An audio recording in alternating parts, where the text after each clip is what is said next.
Hello guys, sobrang init ngayong araw. Saan kaya tayo pwedeng pumunta-punta? Tsaka kung ano yung mga makikita natin. Nakinig ka ba kanina? Ha? Ano sabi mo? Nakinig ka ba kanina? Pare, ako to, Marcos John Marcelo. Ba't hindi ako makikinig sa Math in the Modern World? Pero bago natin i-explain natin ng Golden Ratio tsaka Fibonacci, papakilala muna kami syempre. So, bye-bye.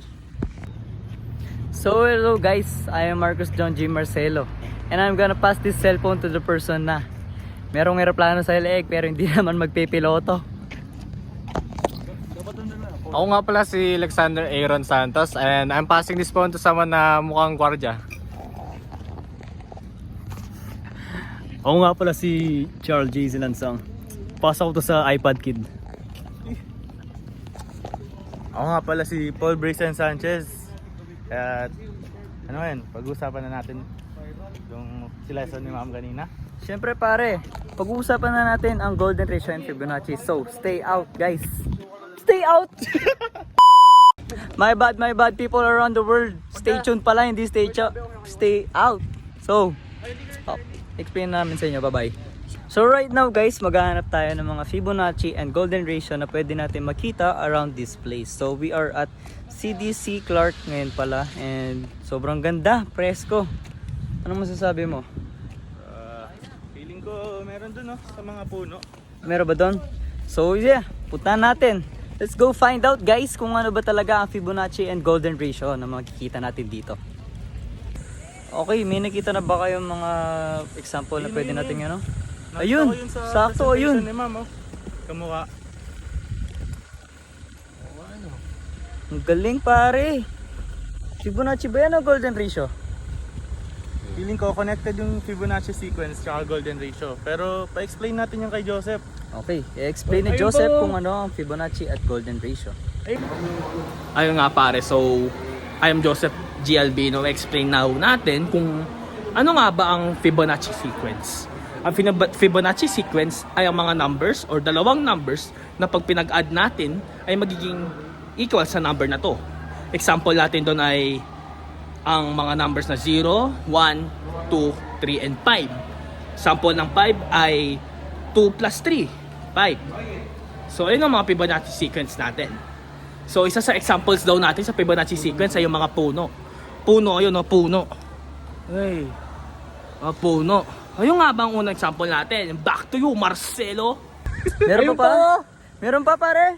Tara, let's go! Ah! Okay kayo doon. Hindi ko rin alam sa kanila ba't kami tumakbo. Tinakbo namin, no?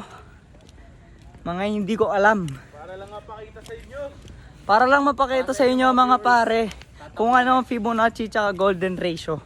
Tinakbo namin. Nasaan ba? Nasaan? Ito sa taas. Ay, ito na pala sa taas. Ayan. Okay.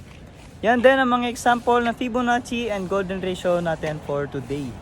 So, yeah, i-explain ni Joseph yan sa inyo. So, stay tuned guys. Asan yung guardia natin? Ayan. So I'm back na naman guys with a group Hindi namin ka-group yung isa pero kompleto kami. Ayan.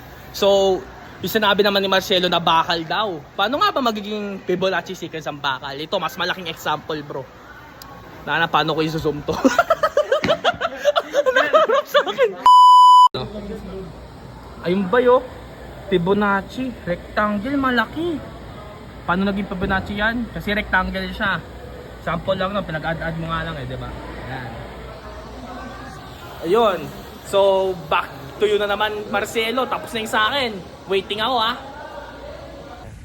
Okay guys, pabalik na kami. Nakadalawa na kaming example sa inyo. Habang pabalik tayo, may natandaan ako. Ano yan pare? Yung sa fingerprint tsaka sa tenga natin pala. Fingerprint?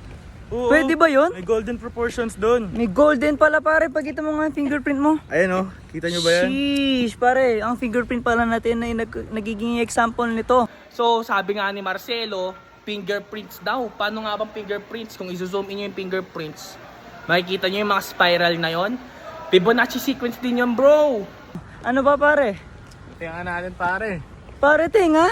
Pwede ba yun? Pwede yun. Pwede yun pare. Ang angas naman nun gar. Pakita mo nga ang tenga mo. Ang angas naman nun gar. Ang liit. Ito naman ang laki. Asan yung guardia natin? Uy, Paul. Mas malaki yung tenga niya, Gar. Oh, isa pa daw, tenga. Tenga nito, bro. Patingin na tenga mo, bro. Fibonacci na naman, bro. Kitang-kita natin. So, imagine nyo yun, bro, paano naging golden ratio yun? Ay, mapamura. Ay nga, sorry, nagkamali ako. So, tuloy natin. Tenga, bro. Tenga yan. Fibonacci sequence na naman. Ayun, tenga, naglalakad pa ako. Patingin na tenga mo, bro. Fibonacci sequence din. O ngayon, ang gusto lang natin sabihin doon, dahil nga golden ratio yon ng 1.618 golden ratio, makikita daw yun sa buong katawan ng mga tao. Hindi lang sa tao, hindi lang sa bagay.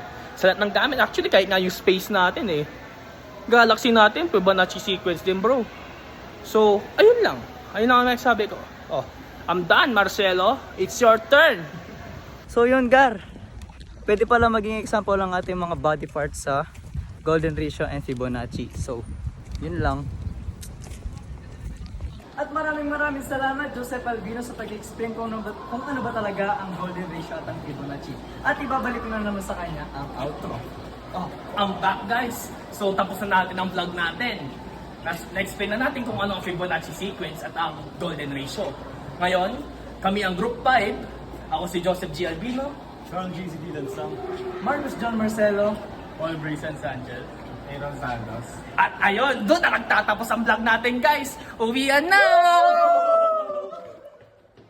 So, kami nga pala ang group. Hindi namin na Group 5 daw kami. At ako si Joseph Albino.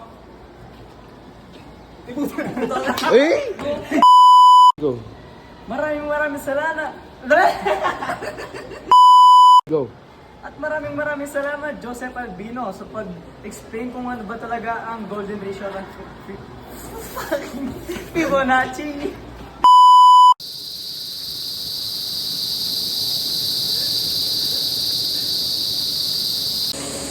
Saan ba siya? Ayun yung pick up na yun. Paano nyo kay? Wall. Naka-video na yan, tulo. Pwede pang 2x2 yan, boss. Doon na, 2 bar. 2 bar?